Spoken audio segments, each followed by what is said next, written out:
Welcome to the NPTEL course on Structure of Materials. My name is Anand Subramaniam, and along with me Professor Sandeep Sangal will be instructing this course, which will be dealing with various kinds of materials and their structure. We are both faculty at the Indian Institute of Technology, Kanpur. Much of the material which I will be covering in this course in the slide form will be available at my website and the website of Professor Sangal. So you can consult our website, which is http://home.iitek.ac.in/Anand, and give us whatever feedback so as to improve this course material. So all the slides and much more of in-depth material will be available at this website for your future consultation. The contents of this course are briefly outlined here. So in the first lecture we will start with an overview and followed by geometry of crystals, Miller indices, crystal structures and defects in crystals.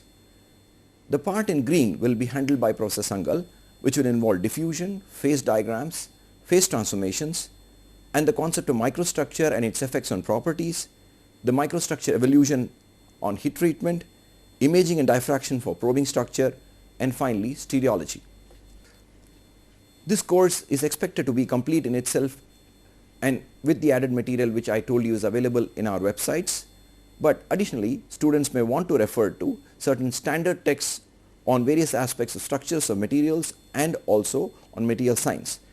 The good texts which you can refer to, for example, are the Material Science and Engineering by Professor V. Raghavan, the Structure and Properties of Materials by Professor Murthy, Jena, Gupta and Professor G.S. Murthy, the Callister's Material Science and Engineering book, and the Science and Engineering of Materials by Askland and Fule. There is quite a bit of good online content available which can supplement this course, and some of them are listed here, and you may wish to refer to these websites for further information not only on structure of materials but also on various other aspects of material science and engineering. So in this lecture, which is an introduction, we will have a broad look at material science and engineering and where does it fall in an even broader scheme of things.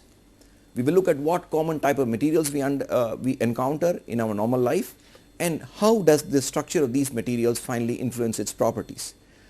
We will look at the important goals of material science, and we will have a look at what exactly are those things which will go on to determine the properties of materials and which will put some of the issues involved in good perspective.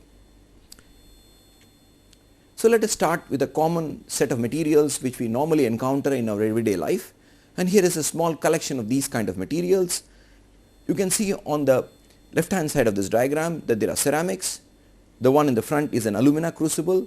There is a ceramic honeycomb. There is the common glass slide which is amorphous. There is also a crystal in front which you can see here. There are certain other materials like metals, graphite and polymers. So what I shall do now is to actually take up some of these materials in real life and actually explain some more points about them. So here I have in front of me some ceramics. This is a ceramic disc, this is a ceramic crucible, and this is a ceramic honeycomb. This is a graphite crucible which is typically used for melting materials like metals. You have a glass slide here, another glass slide here. There is, you can see a crystal which is formed here, and we will later focus on this crystal to see that actually there is a nice outline, a hexagonal outline which is forming here when this crystal is growing. So you can clearly see in this view that there is actually a nice outline forming, and later on in the course we will see that how the structure of the material at the atomic level is responsible for such a beautiful shape in its growth. We are also accustomed to beautiful shapes of growth of, for instance, ice crystals or the ice snowflakes. Here you have certain metals which are kept here. For instance, this is copper, this is aluminum, and these metals also have a certain underlying structure which is responsible for some of the properties which we observe. On this side of the figure we have certain polymers, and you can see that this is the common pen cap. This is a polymer, for instance, which can actually be bent a little bit. It's amenable to deformation, but as you know, certain other kind of polymers may not be amenable to deformation. This polymer, for instance, is transparent while this one is opaque. In addition to these metals and ceramics and glasses which I have got here, I have got certain other specimens here. For instance, I have got an aluminium rod out here. I have got Another rod, which is typically, as you might have seen, is used in reinforced cement concrete. It's used for construction purposes of buildings. And additionally, there is another steel rod which is kept here. So I shall take one of these rods, the first the aluminium rod, and I will try to bend the rod using some force, bending force. Now if I try to bend this aluminium rod by using a bending moment, you can see that I can easily bend this rod. Of course, it takes a little effort, but it's not that difficult to bend this rod. Now let me take up this iron rod which is kept here, and I will try to bend this rod.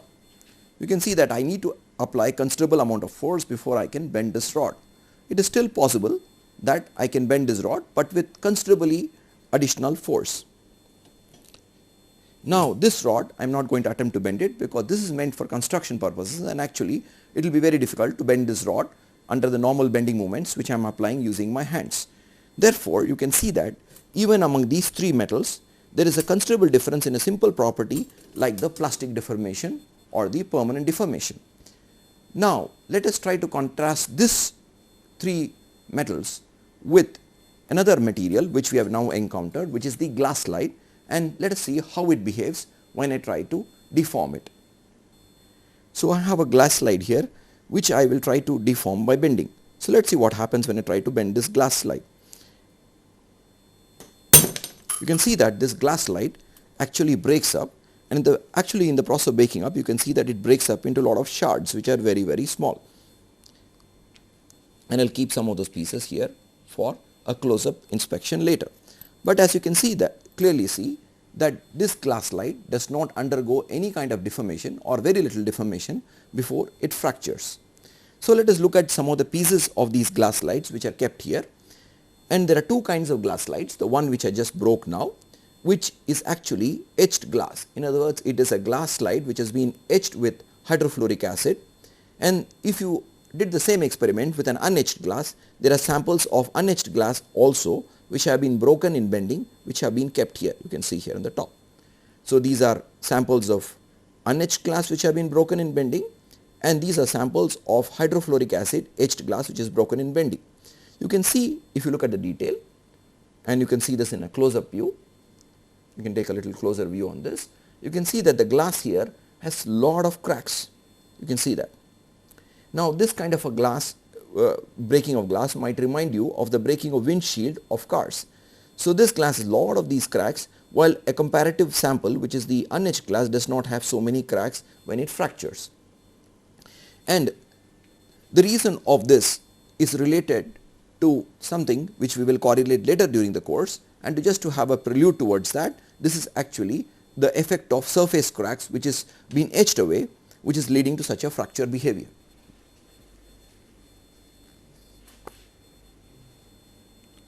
So let us revise some of the experiments we had just now seen. We saw that there are different kind of materials which can be classified based on various parameters which we will soon consider in this lecture. The important points to note was that actually when you have a crystal, for instance, it can have an external shape which is pretty well defined. You can have metallic objects which can be deformed. The amount of deformation which you can give also depends on the kind of metal, that means the amount of force you need or bending moment, like in the example considered. We could easily bend aluminum while we found it very difficult to bend the reinforcement bar. On the other hand, we saw that the glass slide breaks easily when we try to deform. Not only that, we saw that the glass slide, the kind of fracture surface created and the amount of force actually we need to apply to break a glass slide depends quite a bit on the processing conditions. In this case, one was an etched glass slide, wherein we saw that there were numerous cracks in the material which was fractured, and the other was an unetched glass slide, wherein the fracture was mainly due to a few cracks propagating and breaking the material. So let's consider the common materials, some of the examples. We have already seen some metals and alloys. We have seen ceramics. For instance, there was an alumina crucible in the samples collected. We have seen there are polymers, and polymers, as you know, can be thermoplasts or thermosets. They can be elastomers, which are amenable to long elastic deformations, and this is what we call the common terminology. Even among metals and alloys, you can have pure metals like copper, nickel, iron. There can be intermetallic compounds, and there can also be alloys like brass, which is a copper zinc alloy.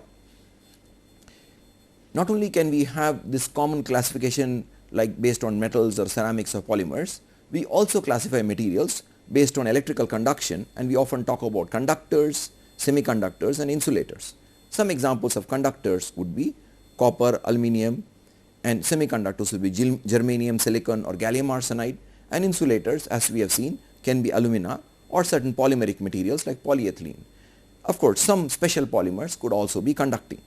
We also often talk about materials based on their ductility. We often say some materials are ductile, some materials are brittle. And we also know from our common experience that some materials which are ductile under certain conditions become brittle under certain other conditions. One nice example of this would be a rubber band. A rubber band can be stretched easily at room temperature, but suppose you cool it down to cryogenic temperatures, it becomes very brittle and it breaks. Typically, we will note that metals and alloys are ductile and ceramics and glasses are brittle. Now, the conventional classification of materials, we consider them as usually a certain kind, and we consider that structures and mechanisms are usually made of materials. So, we have a triangle in which you have materials, you have structures and you have mechanisms. There are often materials which can perform the function of a structure or a material which can perform the function of a mechanism. And this becomes a very interesting topic of study. In other words, we are coming across an intelligent material or an intelligent structure. A good example of this would be shape memory alloys. For instance, a shape memory alloy can be used to make a deployable antenna, which is, for instance, under a certain condition is compressed into a small volume, and when heated it actually expands and deploys the antenna. It can also perform the role of a mechanism, the material itself, like in the form of an actuator. Therefore, you can have materials which perform the role of structures, materials which perform the role of mechanisms, and underlying all this is our understanding of the structure of the material. And we have to note that traditionally materials were developed keeping in view certain properties and for making components and structures. But now with the advent of these intelligent materials or materials which can perform multiple roles like mechanisms and structure, the scope of materials has improved considerably. This slide, the next slide, is actually what we may call a very busy slide, and it encompasses virtually everything. It starts from the universe and talks about particles, fields and forces. But what we need to focus from this course point of view is the area enclosed by this ellipse, and this is the domain of what we might call material science. So let us focus on this domain of material science, wherein we talk about the atomic structure of matter and how this atomic structure of matter can be classified in various ways, and how we can understand this material zone, especially from a structure point of view.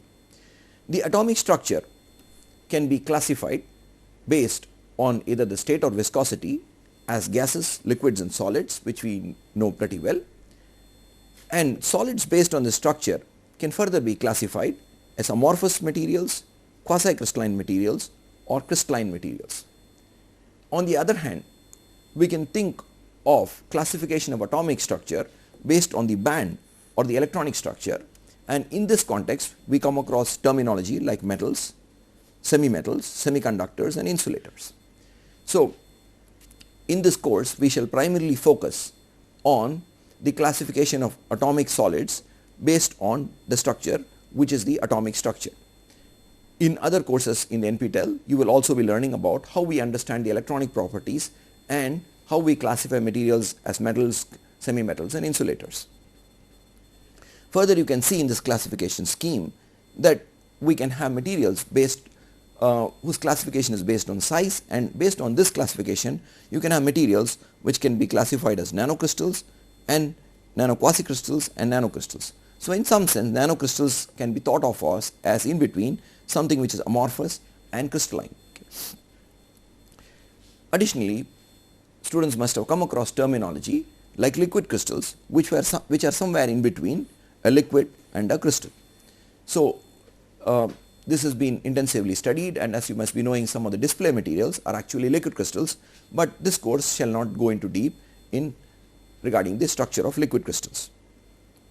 So when we are talking about the material zone, I need to worry about the atomic structure and I also need to worry about the band structure, but primarily when I am talking about the atomic structure, I can think of them as amorphous, quasi-crystalline and crystalline materials.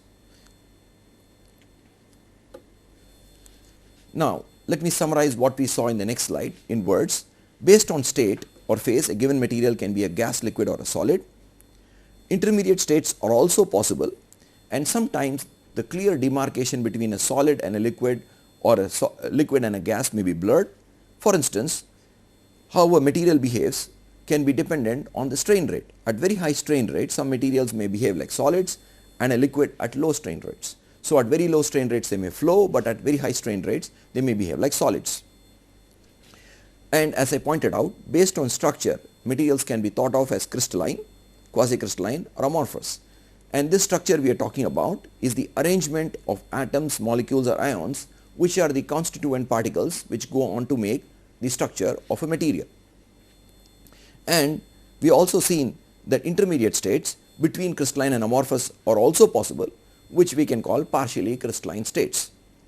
Liquid crystals are between liquids and crystals, and as you are well aware that these have very important applications as display materials. The other important classification which we considered in the previous view graph was based on the band structure, wherein we had classified materials into metals, semi-metals, semiconductors and insulators. And finally, based on size, we could conceive the classification of materials into nanocrystals, nanoquasicrystals, etc. And the important thing we have to learn from looking at such a classification is that one way of classifying does not clash with an alternate scheme of classification. That is, for instance, from the state perspective we could have a liquid, and from the band structure perspective we could have a metal. For instance, we know that gallium at room temperature is a molten metal. So it's a liquid, but it's also a metal.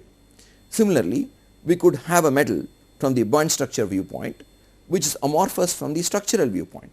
So we have many examples of these kind of materials, like amorphous materials and amorphous metals, which have been rapidly solidified, or some very special compositions which can be slowly cooled, get an atomic structure which is random. In other words, it's amorphous, but from a band structure viewpoint it is actually a metal.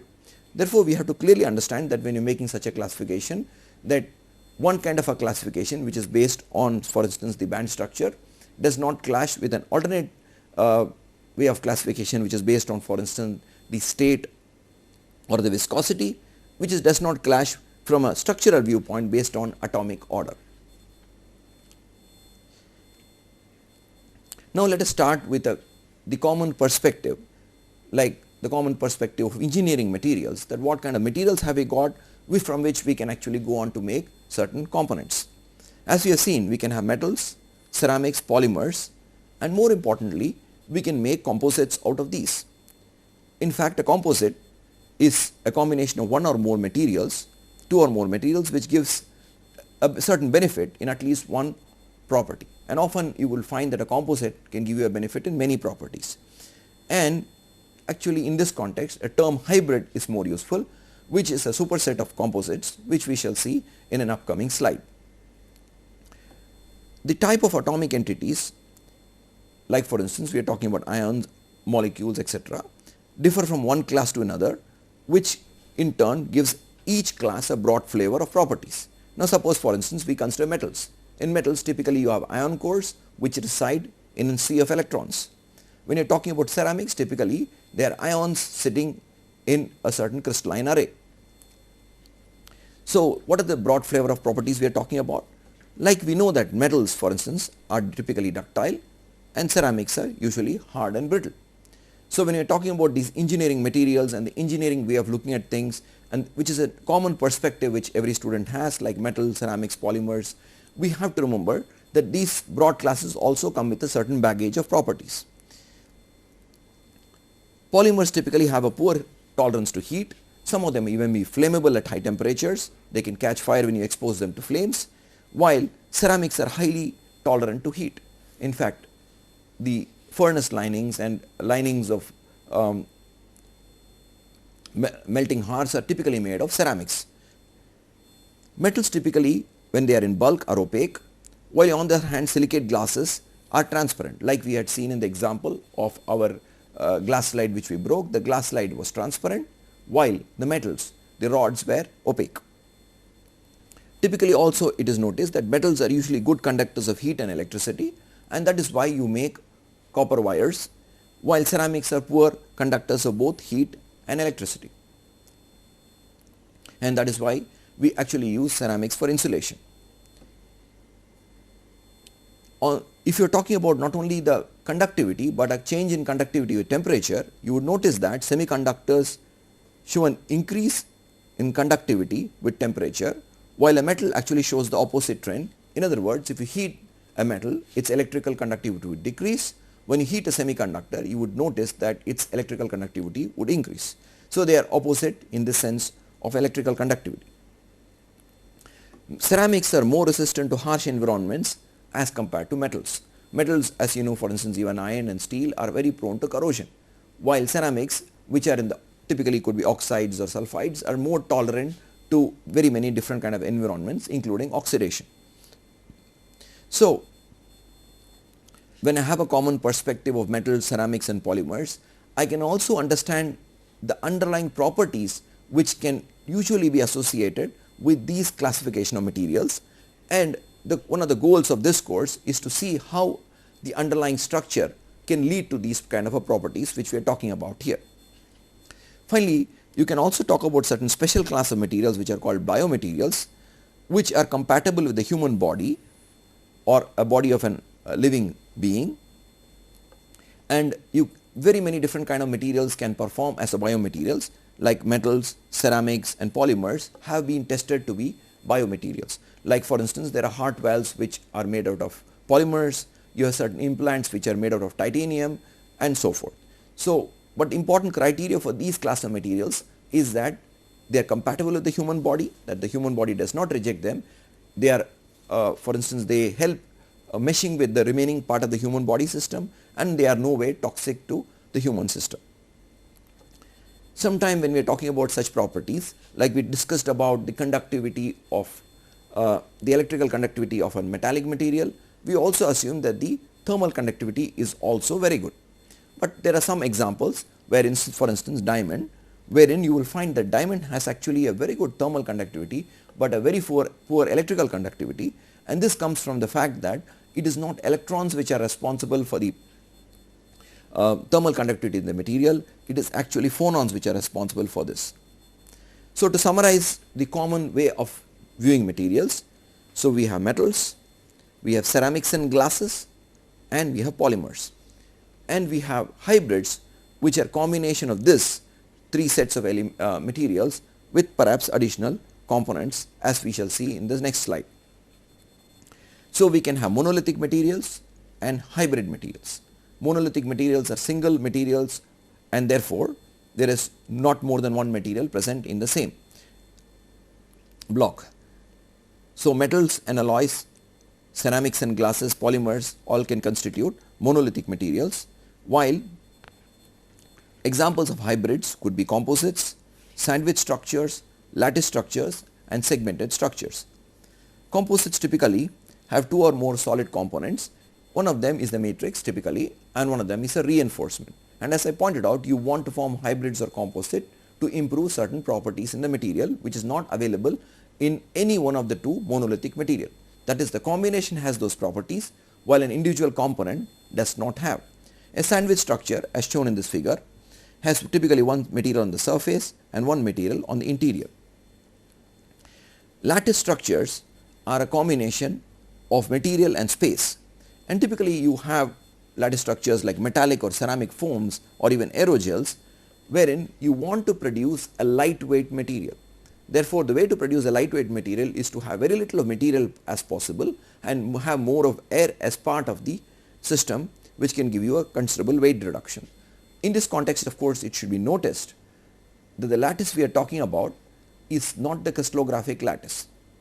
Later on during the course, we will extensively deal with the concept of lattice in the context of crystal structures, but this lattice is considerably different in definition than the lattice we will be considering in the context of crystals.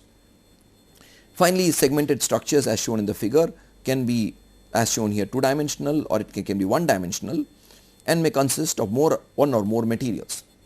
Therefore, to summarize this slide, typically we can have monolithic material or hybrids, and there is more than one material which is available in a hybrid, and the combination of the structure and the mixture of these materials give rise to certain properties which are pretty unique and which are very beneficial in certain contexts.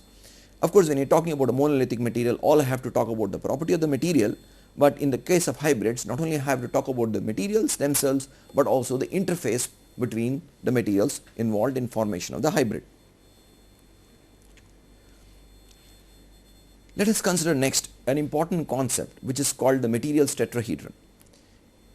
The materials tetrahedron is formed by four parameters: the performance, the structure, the properties, and the processing. This course, as you are aware, deals with the structure in detail. As a material scientist, we have to understand this materials tetrahedron, and we will have to engineer this materials tetrahedron so that we have a desired performance in a component. When a certain performance is expected from a component, we then place certain material properties as the parameters gauging that performance. Like for instance, suppose I want a material to have a certain life, then I will set how much of fatigue tolerance that material needs to have, how much of corrosion resistance that material needs to have for a certain performance as a component, which could be for instance a rail which is on which a train runs. Then further I need to form this component some way, and I could use very many processing routes, like I could use casting, forming, welding, powder metallurgy, etc. And this processing route I can actually manufacture the component. But the important thing is that when I am actually manufacturing the component by a certain processing route, this also dictates the kind of structure I am going to obtain. And as we shall see during the set of these slides and during this course, that this structure word is a very loaded word. It has a lot of deep meaning, and one has to actually traverse across length scales to understand how we can understand the structure of a material. And in this context, we are not only talking about atomic structure, we are also talking about a more involved word which is called the microstructure, which we will come soon we will deal with this in this lecture. As you might have noticed during the course of this lecture, that we are having a broad overview of very many concepts which are actually going to be dealt with much later in the course. So this is just a broad overview, and a student should remember that these terms which are dealt with in this lecture will be actually expounded in detail later on, and therefore this is just giving you a broad flavor of what are the factors involved in understanding material science engineering, especially from a structures point of view. The structure in turn determines the properties and will dictate the performance of the component. Therefore, all these concepts like performance, structure, properties and processing are intertwined in the form of a tetrahedron, and it is the goal of a materials engineer to actually engineer this tetrahedron to understand the relationship between structure and properties, between properties and performance, and finally how to design processes which can actually give you all the required performance from a component. Now, when you are talking about properties of materials, electronic interaction at the fundamental level is responsible for most of the material properties, except for a few wherein you actually have to invoke the nuclear interactions, but usually it is the electronic interactions which is responsible for most of the material properties which we are going to be dealing with. But from understanding perspective, we can break down this what you might call these electronic interactions, which finally lead to terminology like bonding and structure. So we can break down this more what you might call abstract concept of electronic interactions into a more accessible concept, which is bonding and the atomic structure, and this will help us understand that how some of the material properties we are talking about is evolving from bonding and structure. So this course will deal in detail with the structure of materials. So from the bonding perspective, we can think of two kinds of bonds, the strong ones and the weak ones. The strong ones can be covalent bonding, ionic bonding and metallic bonding, and some of the examples of weak bonding are the hydrogen bond and the van der Waals bond. As you might be aware that hydrogen bond is responsible for some of the very interesting properties which water displays, and as you might be aware that for instance diamond is very hard, This is coming from the covalent bond, which is very directional and very strong, which is giving diamond its extreme hardness. For instance, sodium chloride, our common salt, is an ionically bonded solid. Common metallic materials are metallically bonded. Now the other wing of these electronic interactions, which is what this course is all about, is the structure. And we shall go in detail during this course of understanding structure at various length scales starting from the atomic structure. But when I am looking from a bonding perspective, it is not necessary that a bond has to be a pure form. That means a material may be having pure metallic bond, or it could have a mixed character between metallic and covalent bond, or a mixed character between ionic or covalent bond. So in general, the bonding characteristic could lie somewhere in the triangle which is shown here. So just to revise this slide, a common way of understanding the properties of materials is to look at the bonding and also to look at the structure. And when I have an understanding of the bonding and structure, then I have pretty good understanding of the properties of materials and how the properties of materials can change with various parameters, which include, for instance, temperature, pressure, etc. We had previously considered that how certain broad flavor of properties can be associated with a common kind of materials. Like we said that, for instance, ceramics are typically brittle. But now we can associate these broad flavor of materials with the kind of bonding in the material, which are basically coming from the electronic interactions as I had pointed out in the material.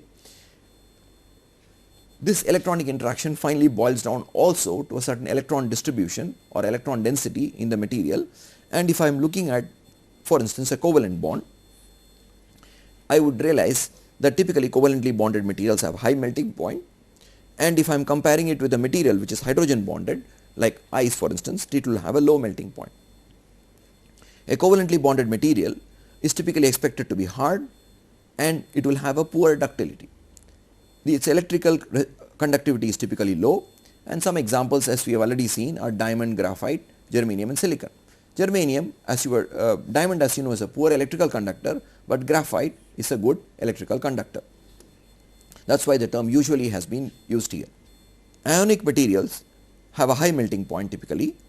They are also hard with a poor ductility, and their electrical conductivity is typically small.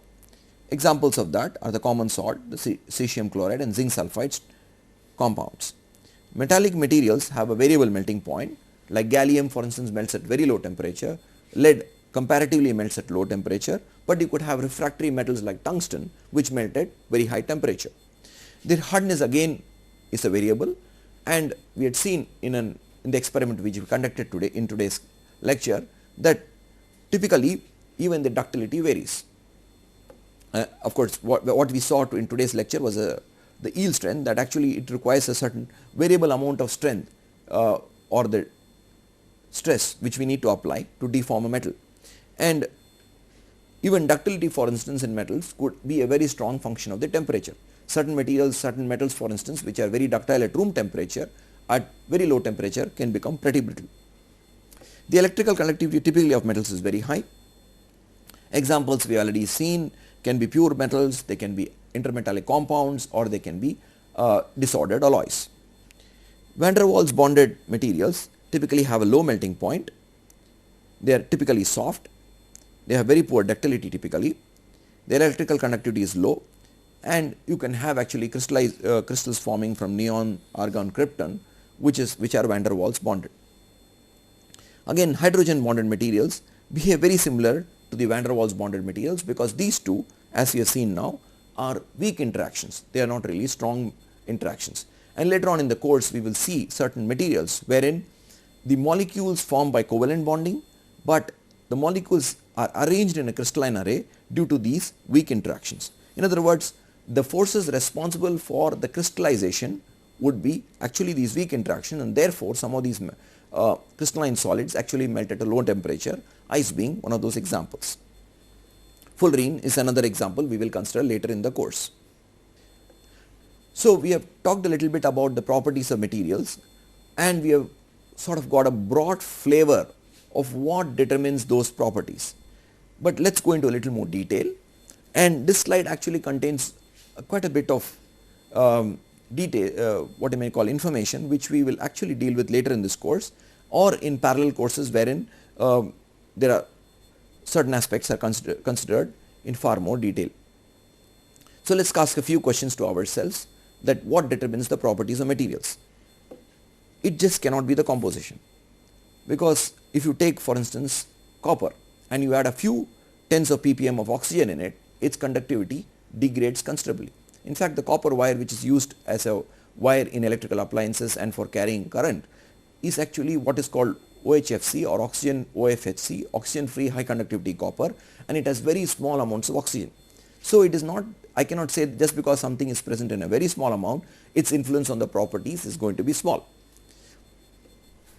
Later on we will be exposed to a term called phases in more considerable detail, but it just cannot be the amount of phases present. Because for instance, if you had a structure, and this is a structure which is shown here, and this is typically called what is called a microstructure or a micrograph, and in this micrograph you will see that there is a small amount of phase which is called the cementite, which is present along the grain boundaries, and this actually impairs the impact properties of this material considerably. So this is what we call an hypereutectoid steel, which we will consider in detail later, but it is clear that even the phases which are formed out of these compositions cannot account for the properties. It is, I need to worry about something more, which I call the distribution of phases, but it just cannot be the distribution of phase alone. For instance, when I go a level below, dislocations can severely weaken a crystal.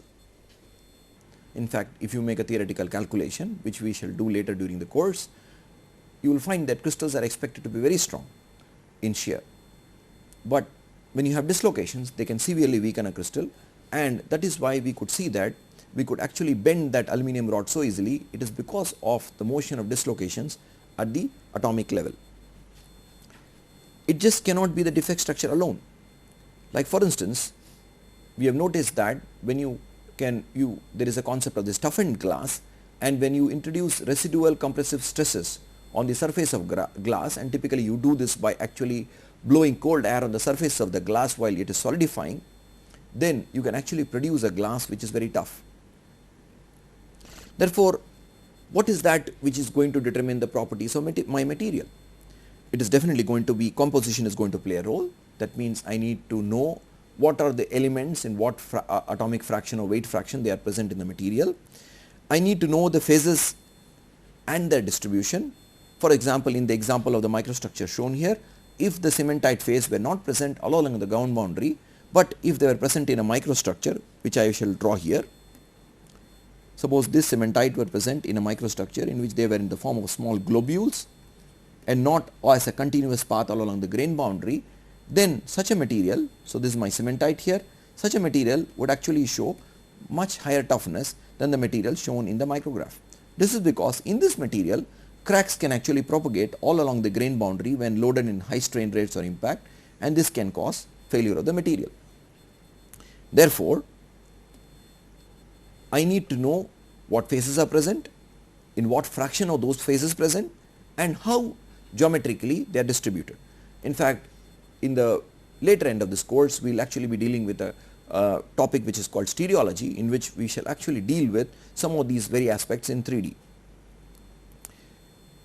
We need to know about the defect structure, and this defect is within the phases we are talking about. For instance, suppose I have a certain phase, for instance the alpha phase of copper, then I need to know the defects within this phase of copper, and I also need to know the defects which are present at the interface. That is, we will deal with this concept later, the concept of grains. So I need to know what is the structure of the grain boundary, what are the defects present in the grain boundary. Therefore, I need to know the defect structure in the material, and we will go on to formally even define the term what is meant by a defect structure. But essentially what we are talking about, I need to know how defects are distributed in the crystal or in the phase and between the phases. Last but not the least, I cannot ignore residual stress. But as we have seen that a glass can be very brittle under normal conditions, but suppose I introduce residual compressive stresses on the surface, then the same glass behaves in a toughened fashion.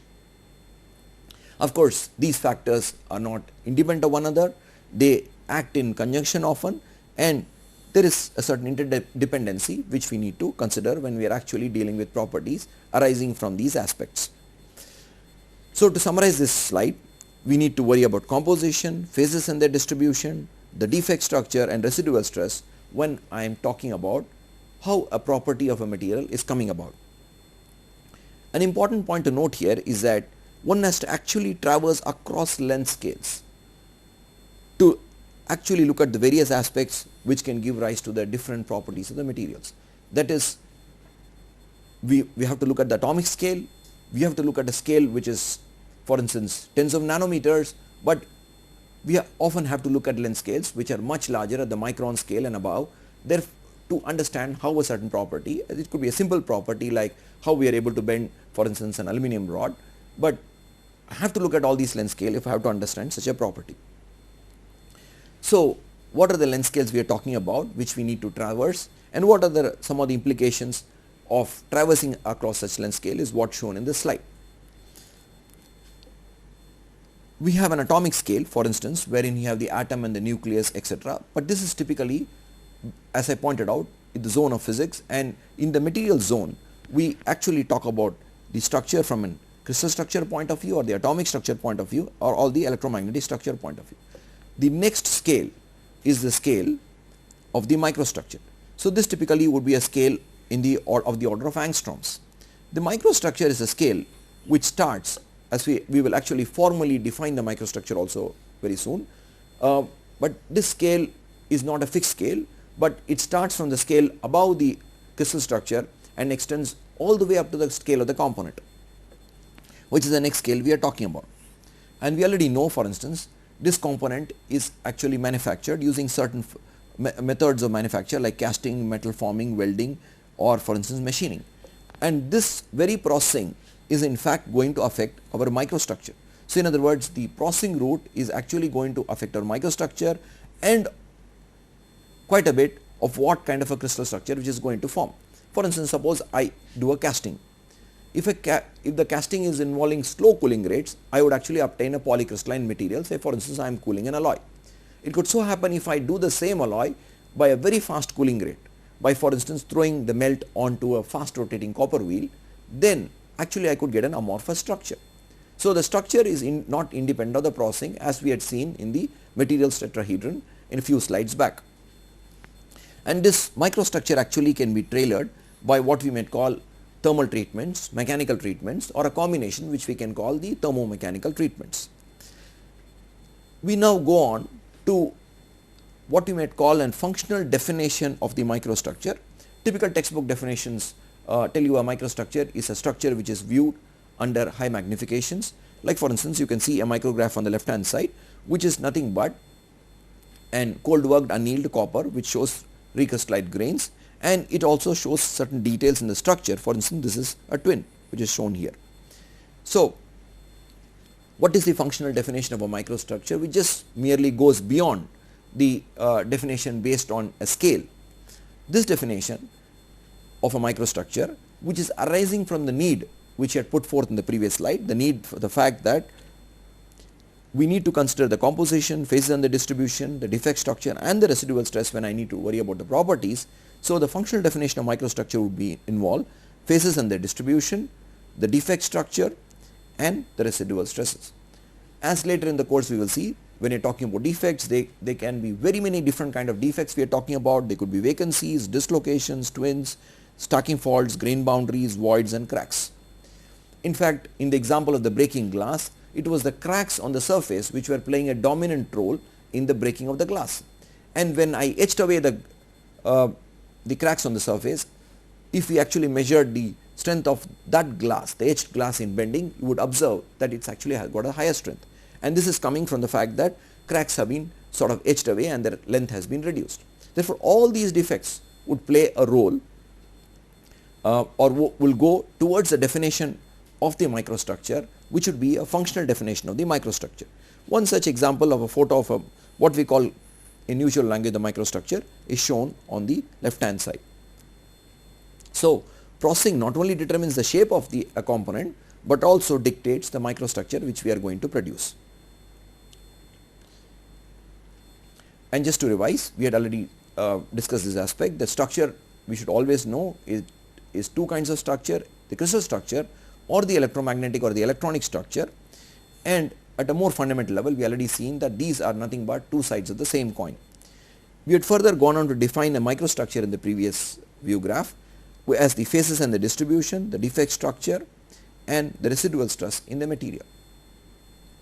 And as we have seen, residual stress can be beneficial as in the case of the toughened glass, but in certain other circumstances this residual stress could actually be very deleterious. It can lead to stress corrosion cracking and many other kind of warpage of components, etc.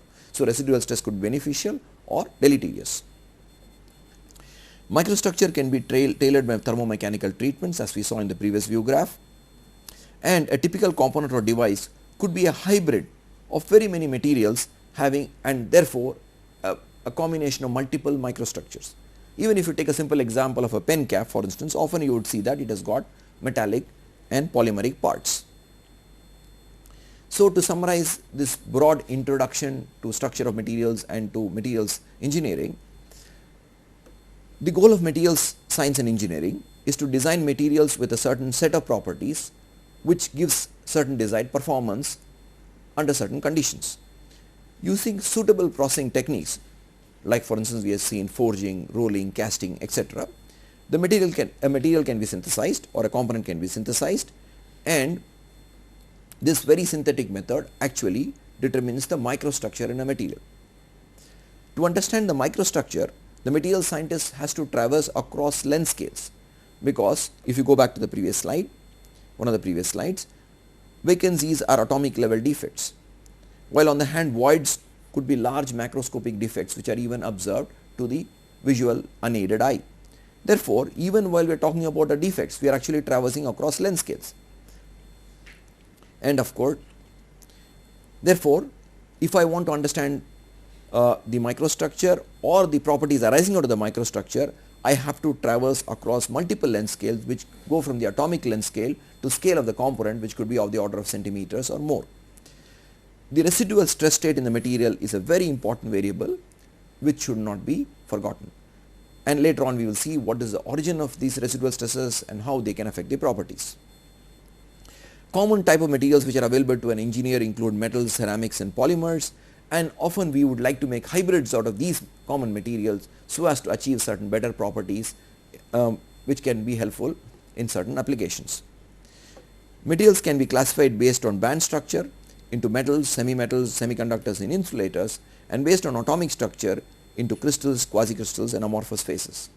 In this course we will primarily deal with crystals, with a little part of the course being devoted to amorphous material phases, but it's good to remember that there are other forms of matter like quasi-crystals which are also rightful from their scientific interest and their role in some important applications.